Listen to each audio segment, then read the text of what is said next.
ऋषि रहे जखमार और सतगुरु ईसा सुलझा दे उलझन दूजी बार। कबीर सागर के अंदर कबीर वाणी चैप्टर है, एक अध्याय है, उसके 134 पृष्ठ पर कहा है 12 तो ये है 13वां वंश आवेगा, 13वें वंश में ये 12 वंश है। 12वें वंश प्रगट हो उजियारा और 13वें वंश मिटे सकल अंधियारा। ये 13वां वंश ये दास है, इस सारा अज्ञान समाप्त कर दिया, प्रत्यक्ष कर दिया आपको।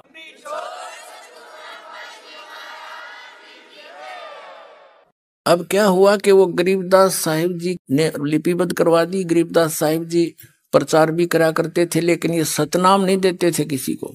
स्ट्रिक्ट ऑर्डर था, सख्त हिदायत थी परमात्मा की कि धर्मदास मेरी लाख दुहाई, ये सार नाम की दबार ना जाए। सतनाम और सार नाम, ये मूल ज्ञान कहीं बार ना पढ़ी, मूल ज्ञान बार जो पढ़ी, ये बिचली पीढ़ी हंस नहीं तरी। आप उस बिचली पीढ़ी के बच्चे हो, हंस हो, अच्छी आत्मा हो, जो आपके लिए खजाना सुरक्षित रखा था। और अब ये बैन उठाना था। दाता ने पहले कह रखा है कि उस समय पूरे विश्व को सतनाम दूंगा, तब तक इस सतनाम ने गुप्त रखना, नहीं तो काल के दूता का हाथ लाग जाएगा और ये नाम यही देने लग जाएंगे। इनके पास वो अधिकार है नहीं, ये नाम देकर भी व्यर्थ कर देंगे जीवन को उन बच्चों का, मेरे आत्माओं का।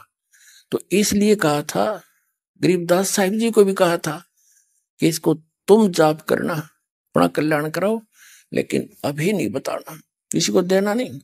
गरीबदास साहिब जी को एक परंपरा ये दो दास तक आई है। गरीबदास साहिब जी ने आदरणीय शीतलदास साहिब जी, जो गरीबदास जी के तुरंत नाद के शिष्य बने थे वचन के, उनको दिया था और उसको कहा था ये गुप्त रखना, ओनली और समय आने पर हिदायत दी जाएगी तुम्हें, उसको देना। तो ऐसे चलते चलते ये इस दास के पास आया था।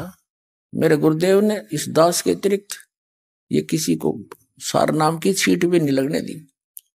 सत्कर मानना।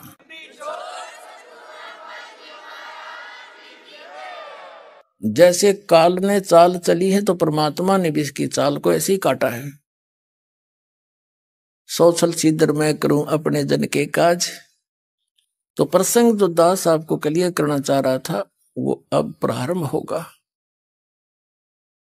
गरीबदास साहिब जी प्रचार करते थे, ज्ञान सुनाते थे, भक्ति करो भाई, भगवान का नाम लो, परमात्मा की भक्ति करने से लाभ होगा। तो उनकी वाणी का पाठ उसी के समय में उनके शिष्य करने लग गए थे। हाथ से लिख लिख कर अपने पास लिख लेते थे, किसी से लिखवा लेते थे। जैसे मंगलाचरण और ब्रह्म वेदी जो आप प्रतिदिन नित्य नियम में करते हो, तो एक गरीबदास साहिब जी का चेला शिष्य पंजाब के अंदर चला गया। लुधियाना के पास एक वासियर गांव है, लुधियाना से थोड़ी दूरी पर है, 8-10 किलोमीटर। उस वासियर गांव के बाहर पहले तो पैदल जाया करते थे, कोई रोड राड थे ही नहीं, ना कोई गाड़ियां थी। पैदल वो चलते फिरते जा रहे थे। रास्ते में रात ने वहां रुक गए। गर्मियों के मौसम था, एक तालाब के किनारे पर रुक गया। तो सुबह नहा धो के उसने सोचा अपना नित्य नियम कर लेता हूं। सुबह सुबह मस्ती में बैठा बैठा अपनी ब्रह्म वेदी पढ़ रहा था। ज्ञान सागर अति उजागर निर्विकार निरंजनम ब्रह्म ज्ञानी महादानी सत्सुक्र दुख बंधनम, ये सारी जोर जोर से लय ला के पढ़ रहा था। तो वहां एक राम राय नाम का एक सिख था, बड़ा, उसकी भी अच्छी जमीन थी, 800-900 एकड़ जमीन का वो किसान था, जमींदार था।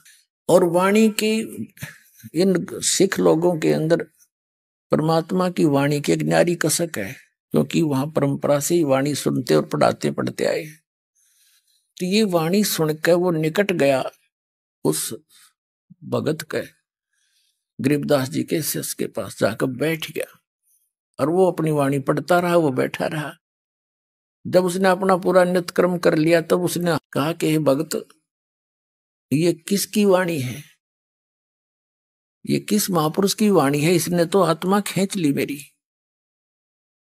तो उन्होंने बताया कि ये मेरे पूज्य गुरुदेव गरीबदास साहिब जी की वाणी है। उस राम राय ने पूछा, क्या वो संत अभी भी शरीर में है? तो भक्त ने बताया कि जी हाँ, अभी शरीर में है, और वहां छुडानी गांव है एक रोहतक के पास। उसने सारा एड्रेस नोट कर लिया, गांव छुडानी, नाम गरीबदास, ऐसे ऐसे उनके पिता का भी नाम नोट कर लिया। और वैसे तो पता है संत साधु एक ही होते हैं, संत गांव में एक आधा वेल नोन होते हैं, फिर भी वो वहां से चला।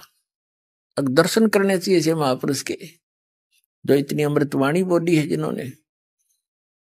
तो वहां गए, जाकर देखा, पूछा भाई छुडानी गांव, गांव पूछा, उस नाम गरीबदास जी महाराज से मिलना है।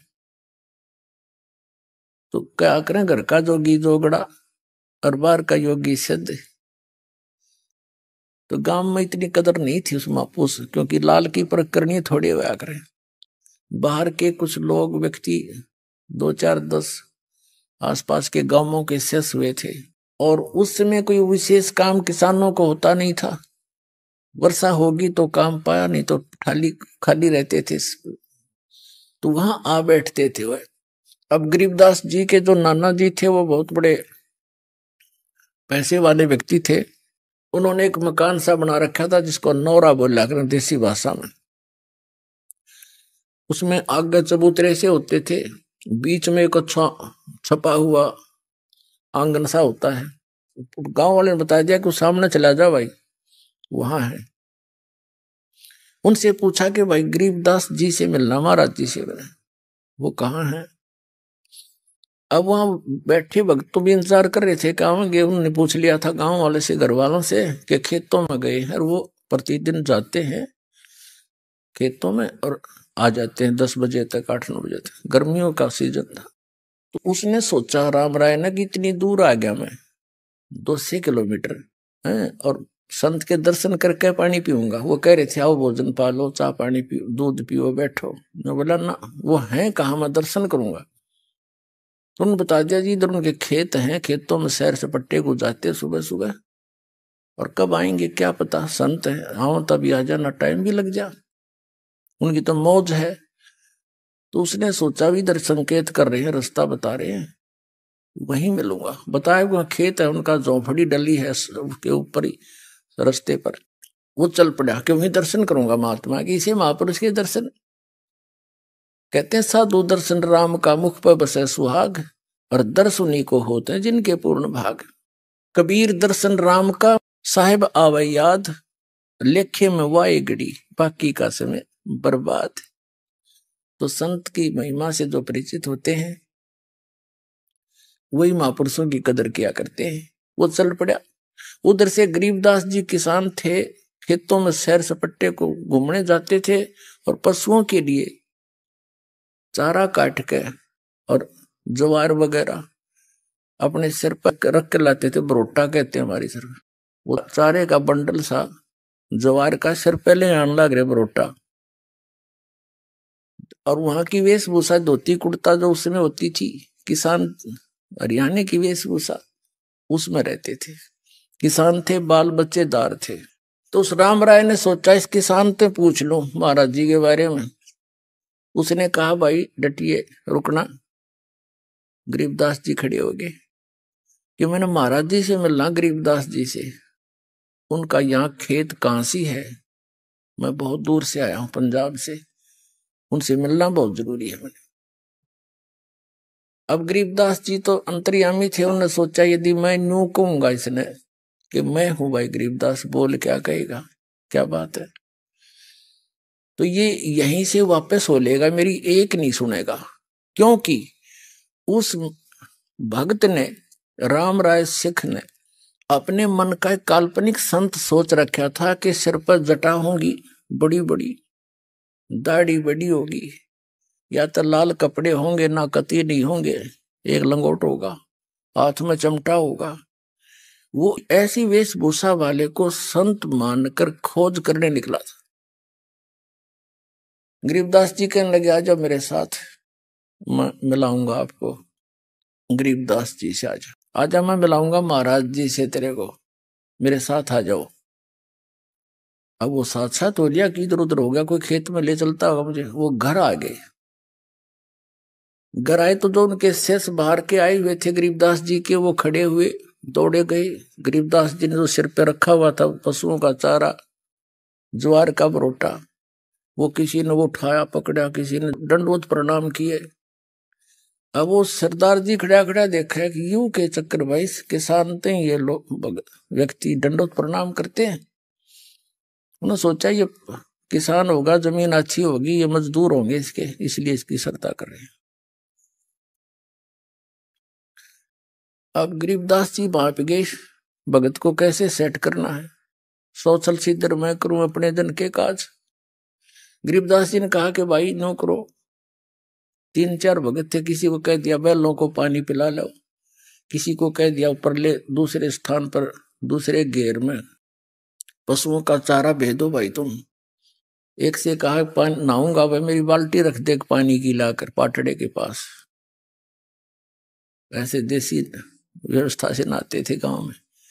तो उन्होंने सब अपना काम कर दिया, उनको इधर उधर भेज दिया। वो दोनों रह गए, आदरणीय गरीबदास साहिब जी और जिज्ञासु राम राय सरदार जी। अब वो क्या सोच रहा था कि मैं अच्छा मूर्ख भाई, देख 250 किलोमीटर आ गया, अरे यू संत बतावे। उनसे पूछा भाई यू कौन है। उन्होंने कहा ये तो है गरीबदास जी। वो उनके चेले चाले थे, फिर वो चले गए। उसके मन में उथल पुथल होगी कि देख कितना मूर्ख मैं, ना कोई पूरा जानकारी ली है। यो तो मेरे जैसा किसान जमींदार ये है। और किताब देख, खोदा पहाड़ निकली चुईया, वह भी मरी हुई। अपनी सोच से वो ऐसा सोच रहा था कि मैं तो गलत आ गया, ये महात्मा है, ये तो किसान आदमी है कि। अब गरीबदास जी जान रहे थे भगत का के समस्या आ गई है, उसको सेट भी करनी थी। उनको कहा कि बैठ जाओ भगत जी। सामने चारपाई पर संकेत कर दिया, वो बैठ गया। बैठे ही और क्या भूखा मेरा रोटी तो खाऊंगा और नहीं तो ये सोच कर बैठ गया, फिर चलेंगे। बात तो बिगड़े गई। अब वो नहा रहे थे, गरीबदास जी स्नान करके, और धोती, पहले एक धोती होती थी, अब भी है गाँव में, जैसे भगत यहाँ बांधते हैं धोती हमारे हरियाणा के, उसको धोती बोलते हैं। और उसी का एक हिस्सा होता है जिसको एज ए बेल्ट बांध लेते हैं, उसी के हिस्से को जुड़े जुड़ाए को ऐसे गोड़ गोड़ करके ऊपर का बांध लेते हैं। उसने अड़बंद बोल रहे, हड़बंद। गरीबदास जी जब नहा लिए, धोती लपेट ली, और वो धोती का शेष हिस्सा एज ए बेल्ट बांधना होता है। उससे कहने लगा कि भाई राम राय ए झुमकरा। अब उसने गांव में भी झुमकरा कहा करते, किसको, उस राम राय को, क्योंकि वो ज्यादा संकी टाइप आदमी था। गांव में भी उसका नाम झुमकरा काट रखा था। और यहाँ भी वो अविश्वास सा करके उथल पुथल हो रहा था, झूम रहा था उसके दिमाग। और उसने गांव में भी झुमकरा कहा करते, और गरीबदास ने भी उसका नाम झुमकरा से संबोधित कर दिया। तो चौकन्ना होया कि भाई इसने मेरा झुमकरा नाम क्यों कर पाया। जैसे एक आदमी के दो दो नाम होया कर गांव में विशेषकर। तो खड़ा हुआ, कहा करे झुमकरा एक बैदरा, मेरे हाथ का चोट लग गई उंगली के वहां खेत में, और यू काम नहीं करती, मेरा यह गांठ लगा दे, अड़बंद बांध दे, धोती की बेल्ट बांध दे मेरा। वो लगा ऐसे गांठ लगा के। अब जैसे उस धोती के शेष लास्ट वाले सिरे को ऐसे कर लेते हैं, ऐसे ऐसे कर उसको फिर नू बांध दिया कर चारों तरफ कर ला के। अब वो नू लाकर गांठ लगाना चाहे, शरीर गांठ लगानी होती है, वो गांठ ऐसे शरीर के अंदर से निकला हो गरीबदास जी के, वह धोती, और उस कपड़े का गांठ लग जा।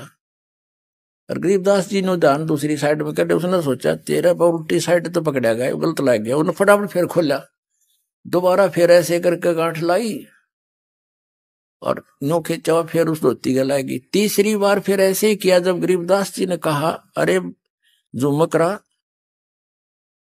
मैं तो तेरे जैसा किसान हूं भाई, ये धोती क्यों ना बनती तेरे थे। न्यू देखा ऊपर ने, भाई मानस तक कौन यू सिंपल मैन नहीं है।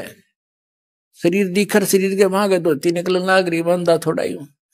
ऊपर को देखा तो वो राम राय जो है श्री विष्णु जी के पुजारी थे, उनको सुप्रीम पावर माना करते थे।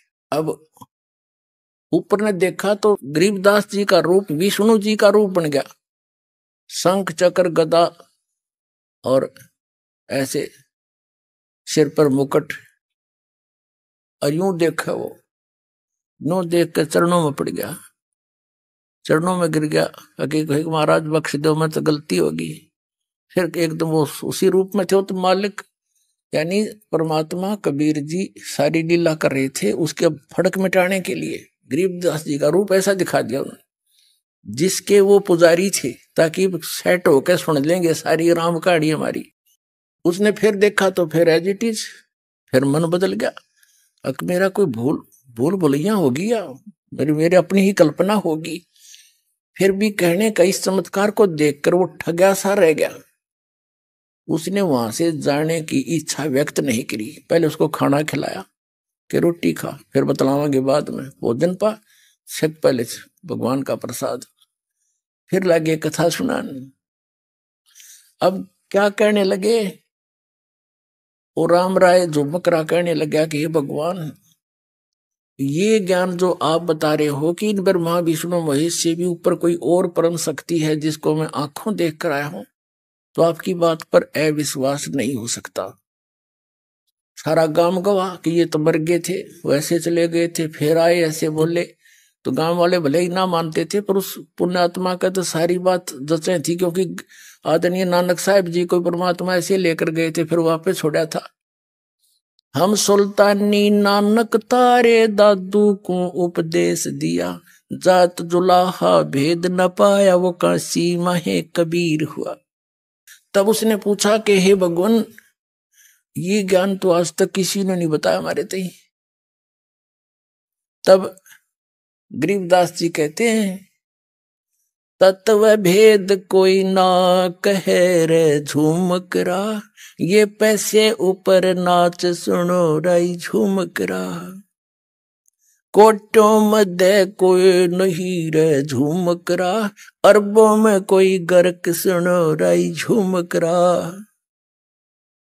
कहते हैं कि ये तत्व भेद कोई ना कहे रे झूमकरा, सब पैसे ऊपर नाच सुनो रे झूमकरा। सब ने अपना दुकान खोल रखी, नकली संतों में तो इन ब्राह्मणों ने।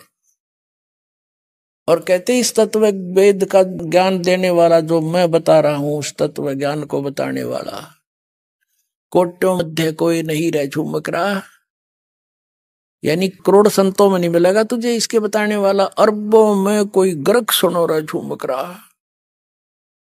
अरब मनुष्यों में, अरब मार्गदर्शकों में कोई एक मिलेगा तेने। गर्क, गर्क का अर्थ होता है संपूर्ण ज्ञान युक्त, कंप्लीट इन ऑल रिस्पेक्ट, यानी उसको पूर्ण ज्ञान हो परम पुरुष का, और वो पूर्ण कंप्लीट कोर्स हो मोक्ष मार्ग का, सारे मंत्र सही हो जिसके पास, कहता वो अरबों में मिलेगा तुझे वो संत। जैसे गीता जी अध्याय नंबर 7 के श्लोक नंबर 19 का ये भावार्थ समझाने के लिए दास ने यह सारी अमर कथा सुनानी पड़ी महापुरुषों की। उसमें क्या लिखा है कि बहुनाम जन्मानाम अंते ज्ञानवान माम प्रपद्यते, बहुत बहुत जन्मों के किसी अंत के जन्म में ये ज्ञानी ब्रह्म तक की साधना करते मेरी। अब लेकिन वासुदेव सर्वम इति, समात्मा सो दुर्लभ है, ये कोड वर्ड है। ये कोई आम कवि की लिखी हुई गीता है, ये कोड वर्ड है। और कोड वर्ड को, कोड वर्डों को यानी सांकेतिक शब्दों को टीचर ही समझ सकता है। ये नकली टीचर थे, इनको समझ में नहीं आया, इनको इनकम्प्लीट कोर्स था इनका।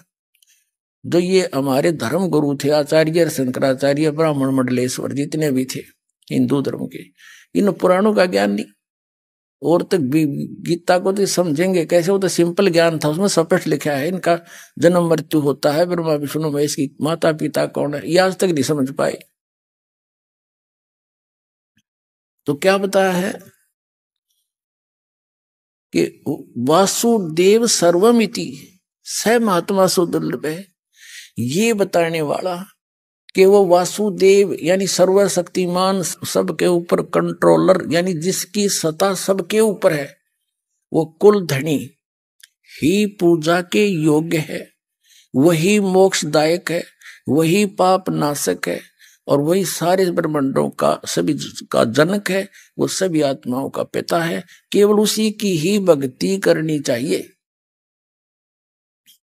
ये बताने वाला संत महात्मा तो बड़ी मुश्किल से मिलेगा अर्जुन। तो यहाँ गरीबदास जी भी वही कह रहे हैं, कोटों मध्य कोई नहीं रे झुमकरा, अरबों में कोई गर्क सुन रही झुमकरा, तत्व भेद कोई ना कहे रे झुमकरा, ये पैसे ऊपर नाच सुनो रही झुमकरा। एक समय गांव में एक ब्राह्मण कथा कर रहा था, और उसने 30 दिन के लिए कथा रख दी, 30 दिन कथा करूंगा। अब ठीक है, उद्देश्य क्या था उसका कि रोजाना दक्षिणा के 10-10 रुपये भी आओगे तो 300 रुपये हो जाएंगे। 300 रुपये तो उस टाइम के आज के 30 लाख के बराबर समझ लो। 250 वर्ष पहले 1 रुपये की भैंस आ जाया करती, 80,000 की आती है, 90,000 की।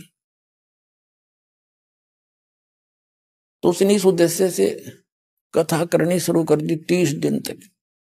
जिस दिन उसकी कथा का भोग पड़ना था, उसी गांव की चंडाल चौकड़ी ने सोचा कल इस पंडित जी की कथा का भोग पड़ेगा, और गांव वाले वहां इसका चढ़ावा चढ़ा देंगे घना, इसका नहीं चढ़ने देना ब्राह्मण के। वो आकर गांव में सारे सब तरह के। उन्होंने क्या किया, उसी दिन सुबह सुबह जो भोग पड़ना था, दिल्ली से एक चंपाकली नाम की नाचने गाने वाली वो व्यवसायिक लड़की ले आई, और उन्होंने उसका सांग करा दिया। अब सारा गांव और इधर के उधर के लोग उस पूरा पहुंच गए पंडित जी दौरा, वो घर घर के बैठे जिसका कथा करे था। अब पंडित जी कहता है 30 रुपये 30 दिन में, और चंपाकली के 2 घंटे में आगे 500 रुपये चांदी के वह लेकर जाती रही। और पंडित जी ने पता लगा, उसका सारा खून जल गया, उठ कर चाल पड़ा, वो गाल के 30 रुपये गोच में जेब में। अब वो चला जा रहा था, उसको पता था कि यहाँ एक गरीबदास नाम के संत हैं, वो उसके रास्ते में आवे था, घर जाने के रास्ते में छुटानी गांव पड़े था।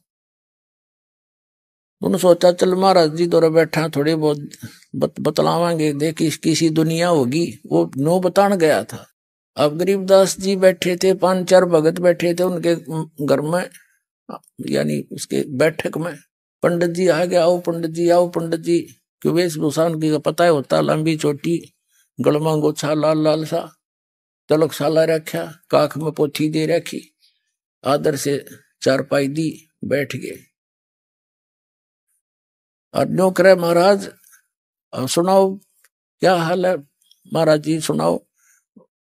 पंडित जी गरीबदास जी बोले, महाराज के बताओ, बस दुनिया का तो नाश जा लिया, या तो डूबेगी कति, हद होगी, फलान होगी। काफी देर ने बोलता रहा, पर नो ना बताओ कहानी के है। गरीबदास जी के शिष्य बैठे थे, वो कहने लगे, महाराज जी पंडित जी के मैं घना दुखी हो रहा है, ऐसी क्या बात होगी इसके साथ, बता भी नहीं रहा, आंसू आ भी नहीं रही, कसर भी नहीं रह रही। तब गरीबदास जी ने कहा था कि भाई फुट्टी ज्ञान विवेक की, ये अंधा है जगदीश, और भाई चंपाकली के 500, मनीराम के 30, रोड़ा यू है इनका। वो मनीराम पंडित जी था।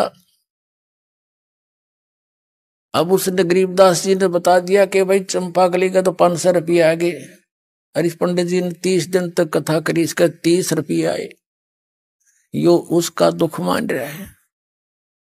तो पंडित जी कहने लगे, महाराज आपने क्यों कर पता लगा, कैसे पता लगा। गरीबदास जी बोले, इस बात ने छोड़, मुझे कैसे पता चला, पर एक बात सुने, आप उस गांव के लोगों को और चंपाकली को उल्हाना दे रहे हो कि उस वहां ऐसा कर दिया, वहां पैसे के लूट लेगी, और तू क्या कर रहा था वहां पर, आप किस उद्देश्य से कथा कर रहे थे।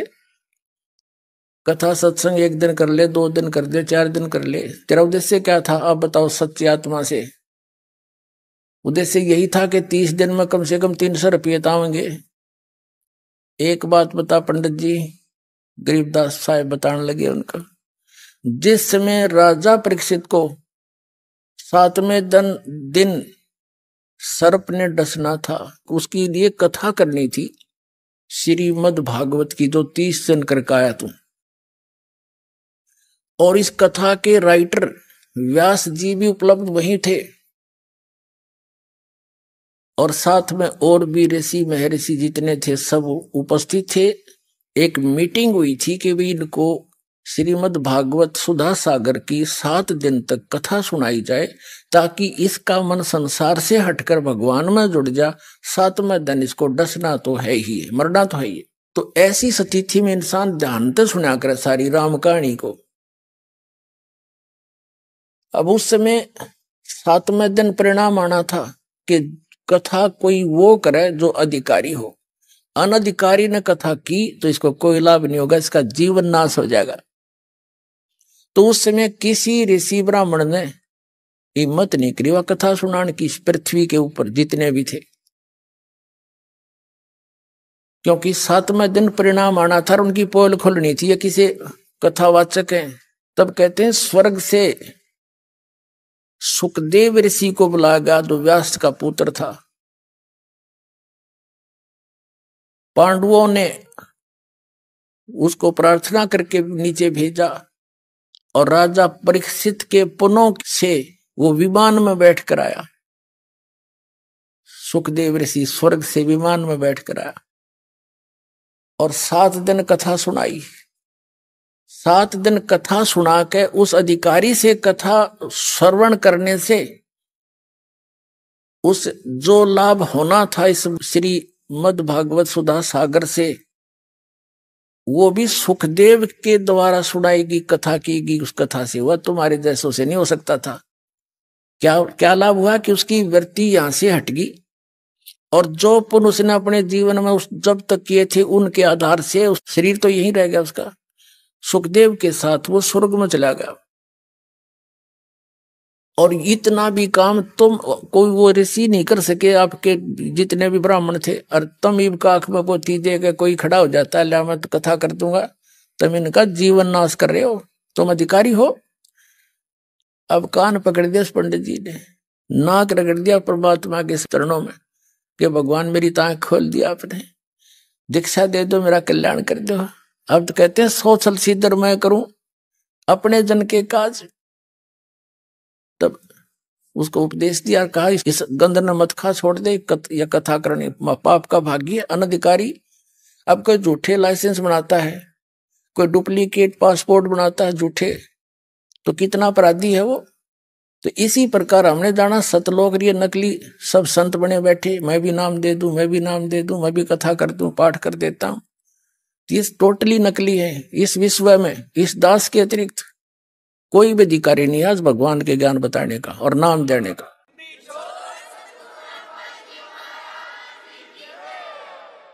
ये अभिमान ना समझना, कति तत्व ज्ञान समझ लेना इसको। अपने आत्माओं जो प्रसंग चला था कि यहाँ प्राणी कितने दुखी हैं, और हम अपने बच्चों को शिक्षा किस लिए देते हैं कि ये पढ़कर शिक्षा की महिमा से परिचित हुए, तो आज उस सत्र का लाभ हमारे बच्चे प्राप्त कर रहे हैं। अब ठीक इसी प्रकार जिस समय श्रीमद् भगवत गीता अध्याय नंबर 7 के श्लोक नंबर 29 में क्या कहा है कि अर्जुन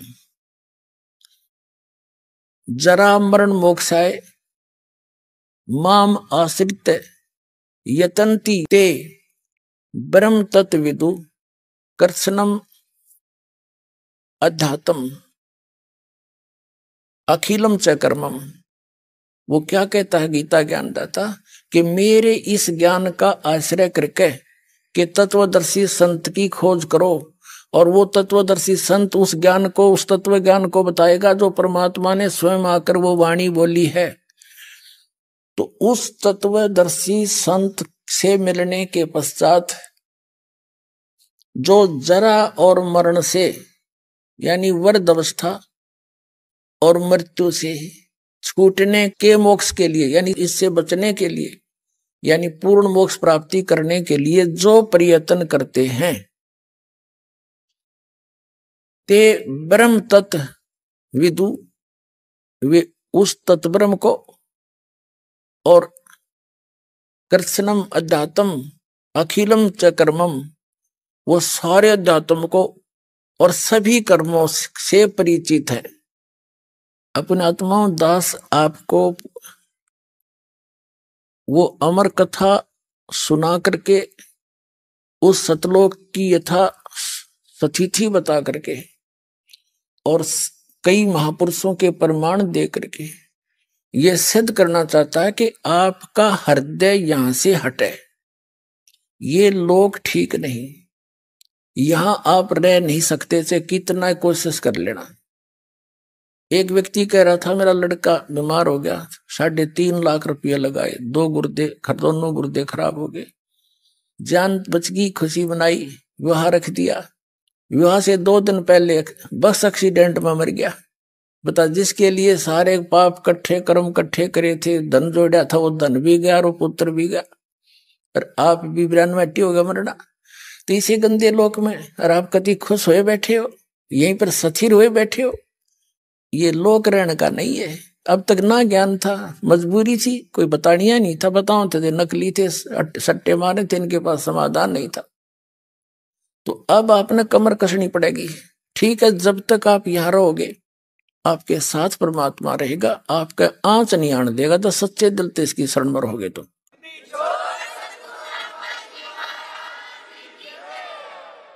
और ये भी आपको याद रहना चाहिए कि यहां रह नहीं सकते हम सदा, मृत्यु तो एक दिन होगी, और मृत्यु होगी तो आप यहां रह नहीं सकते जिसको अपना मान रहे हो। आपकी मृत्यु उस समय होगी जब आप चाहोगे, ये भी सोच लेना। लेकिन चाहोगे इस ज्ञान से, तब तक आपके पोते पोती भी बड़े बड़े हो लेंगे, वो भी भक्ति कर रहे होंगे, तो वो भी सुखी होंगे। तो उस समय आपके मन में एक बीमारी आवेगी, क्योंकि जब जीव को सुख हो जाता है तो ये न सोचा है सारे दुख भूल जाए यहाँ के, नो के ठीक ठाक था, कोई खास बात ना थी, अड़ता कैर टूट रहा सारे जीवन में, और पिछले थोड़े से दिना में सुख हो जाओ, वो सारे दुखान भूल के यूं बढ़िया लगने लग जाता है, और न्यों पता मृत्यु होगी। तो यहाँ के किसी भी सुख की इच्छा नहीं करनी, आप किसी भी वस्तु की चाह नहीं रहे। अंत में मान लीजिए यहाँ सारा परिवार तेरा ठीक और मृत्यु होगी, आप माना नाइजीरिया में पैदा कर दें आपको, बता यू के काम आया तेरा, यहाँ का जोड़ा जाड़ा, और फिर नया प्रोसेस हो शुरू हो जाएगा, प्रोसीजर। मनुष्य जीवन हुआ तो ऐसे, फिर बच्चे पैदा हुए, कोई मर गया कोई जी गया, सारा दिन पेट का रोला, सारी उम्र खत्म हो जाएगी। तो इस जन्म और मृत्यु के इसको लूने याद करके इस चक्कर रहे, आपने हृदय से चाह करनी पड़ेगी वहां की सच्चाई के आधार पे। क्योंकि वहां जाने के बाद फिर धीरे धीरे जैसे यहाँ परिवार जुड़ा है, तो आपका ये परिवार जो आज भक्ति कर रहा है, जिसको आप अपना मान रहे हो, यहाँ नहीं आपका है, ये वहां धीरे धीरे आकर के आपके साथ वहां फिर एक परिवार रूप बन जाएगा। वो फिर कद्दे भी ना मरे, ना बूढ़ा हो और ना मृत्यु हो, सदा सुखी, कोई काम नहीं, परमात्मा की याद वहां भी बनी रहती है, आत्मा को विशेष कसक रहती है, वो वहां का एक आनंद न्यारा उस भजन का। और वो सैर सपट्टे कहीं करो, विमान सबके पास हैं, बड़े बड़े मकान हैं, आगे बहुत बड़े लान हैं, बाग बगीचे हैं, फलदार वृक्ष हैं, ये सत्कर मान लेना, कोई बड़का के बुकान की बात नहीं है, खुद संतों ने बताई।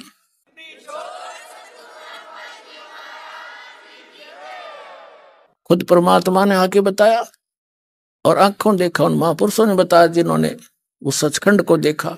लेकिन उन्हें थोड़ा सा घुमा फिरा कर बताना था, नहीं तो ये नकली पंथ भी वही गुणगान लग जाते जो परमात्मा ने बता रखा था, तो उसको कोड वर्डों बता रखा, और वो कोड वर्ड इस दास का समझ में आए कबीर भगवान की रजा से, और किसी का समझ में ना आए, तो उसके आधार से प्रत्यक्ष प्रमाण करके दिखाऊंगा आपको कबीर साहब की वाणी में, जिसको कबीर पंथी रोज पढ़ा करते।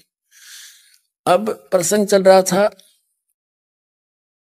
कि जो वो सुख है सतलोक में, और हम खोज रहे हैं इस मृतलोक में, नमक की बोरी में, और बुरा का टेस्ट कोई खोज रहा हो, कितनी समझ है उसके अंदर, उसको पता ही नहीं फिर बुरा किस कैसी होती है, कहाँ है। तो यहाँ जब तक हम उस पूर्ण परमात्मा के उस स्थान से परिचित नहीं होंगे, उस सुख से, और उससे परिचित कैसे होंगे? उन महापुरुषों के प्रमाण जिन्होंने आंखों देखा सचखंड और फिर वापस छोड़ा, और उनमें से विशेष आदरणीय गरीबदास साहिब जी और आदरणीय धर्मदास साहिब जी को परमात्मा ने ये विशेष ज्ञान दिया था, और उनके द्वारा लिपिबद्ध उस ज्ञान से प्रमाण आंखों देखा उन महापुरुषों का बताया हुआ, और दास पर रजा हुई जो आपको आज खोल रहा है, ये सारे मिला करके आपको विश्वास दृढ़ करा देगा। ये दास आपका मन ऐसा हट जाएगा इससे, जैसे गीता जी अध्याय नंबर 2 के श्लोक नंबर 46 में कहा कि अर्जुन, जैसे बहुत बड़े जलाशय की प्राप्ति के उपरांत छोटे जलाशय में जैसी आस्था जीव की रह जाती है, ऐसी तेरी श्रद्धा उस परम पिता परमात्मा के तत्व ज्ञान और उस परमात्मा के सुख से सतलोक से परिचित होने के बाद, उस ज्ञान की प्राप्ति के उपरांत इन अन्य भगवानों में और यहाँ के सुख और स्वर्ग के सुख में ऐसी रह जाए। जैसे पहले सभी व्यक्ति तालाबों पर आश्रित होते थे। एक तालाब ऐसे होते थे, वर्षा होगी भर गया, सारा वर्ष उसी से पशु भी पानी पीते थे, उसी से मनुष्य भी जल निकाल कर उसी पर आश्रित होते थे, उसी से थोड़ी बहुत कोई बगीची सिंचाई कर लेते थे। तो उस तालाब का पता होता था, एक वर्ष वर्षा ना हो तो सारा सूख जा, और उस पर आश्रित व्यक्ति भी तड़फ तड़फ कर मरे यदि 2 वर्ष वर्षा ना होते। तो उन व्यक्तियों को, और एक बहुत बड़ा सरोवर झील मिल जाए जो इसमें 10 वर्ष वर्षा ना हो तो भी उसका जल समाप्त ना हो, तो फिर वो व्यक्ति उस छोटे जलाशय को तुरंत त्याग कर उसकी शरण में जाकर बस जाते हैं। लेकिन उस छोटे जलाशय यानी इन भगवानों से जो ब्रह्मा विष्णु महेश ब्रह्म और परब्रह्म से जो हम लाभ ले रहे थे, वो पर्याप्त नहीं था। वो जलाशय का जो जल था वो पर्याप्त नहीं था, लेकिन बुरा नहीं था। और जब हमने वो मिल गया जलाशय, कौन झांका उसकी तरफ? तो ऐसा समझ लेना वो सतलोक में इतना सुख है, ऐसी सदाबहार स्थिति। यहाँ तो 2 वर्ष वर्षा ना हुए दरे दराए रहे, जहाँ सारे टक्कर मार मार कर मरा जनता, एक दूसरे को खाजा बढ़ के भर भर के। ऐसे बहुत बार पीछे ऐसी स्थिति आई है। ये लोक है, ये तो परमात्मा ने दया बख्शी, पुण्यात्मा को जन्म दिया ताकि ये भक्ति करके पीछा छुटवा लें, सोधी दे दी, पंप वगैरह लगा लेते हैं। ये वैसे नहीं हो रही है। अब जितने भी मानव शरीर प्राणी हैं, ये बहुत पुण्यकर्मी प्राणी हैं, लेकिन दुर्भाग्य उनका जो ये पहचान नहीं पा रहे इस दास के द्वारा दिए गए इस ज्ञान को, और वो वंचित इस मार्ग से। तो लेकिन परमात्मा का वचन है कि कलयुग में ये ज्ञान पूरे विश्व में जाएगा और पूरा विश्व इस ज्ञान को ग्रहण करेगा। एक बार ऐसी शांति आवेगी जैसे सतयुग में होया करे, क्योंकि यहाँ की इस बीमारी का पता चलेगा यू रोग है क्या, ये माया किस लिए जोड़ रहे हैं। सारा जीवन इस कोठी बंगले बनाने में खो देते हैं, हमारी मृत्यु हो जाती है, हम गधे बने हैं और कोठी नो खड़ी है। बता कोई जीवन था हमारा? तो इस मालिक की शरण में आपको सुख भी मिलेगा, जो इस कलयुग में जो मिलने वाला सुख है वो तो आपको देगा ही देगा। इस कलयुग में जो आपको आवश्यक वस्तु होंगी अवश्य देगा भगवान। जो आपको इस कलयुग में देख ले, टेलीफोन और ये मोबाइल और ये टेलीविजन, इंटरनेट और ये गाड़ियां, इनकी आवश्यकता किस लिए? इसकी आवश्यकता अब हमें इसलिए होगी कि हम भगवान की वचन सुना करेंगे। जेब में मोबाइल डाल लिया और मंत्र चल रहे हैं, परमात्मा का सत्संग चल रहा है, जा रहे हैं, कान में लीड ला ली, दूसरे नहीं पता क्या सुन रहा है। और पहले इन्हीं का दुरुपयोग करने के लिए काल ने प्रेरणा कर दी, इसी में फिल्में भर दी, बकवाद भर दी, वो हम वास आउट कर देंगे कति। और एक दिन वो दिन आएगा पूरे मीडिया के अंदर परमात्मा का ज्ञान चला करेगा, नहीं जनता स्वीकार नहीं करेगी। ये सत्कर मान लेना।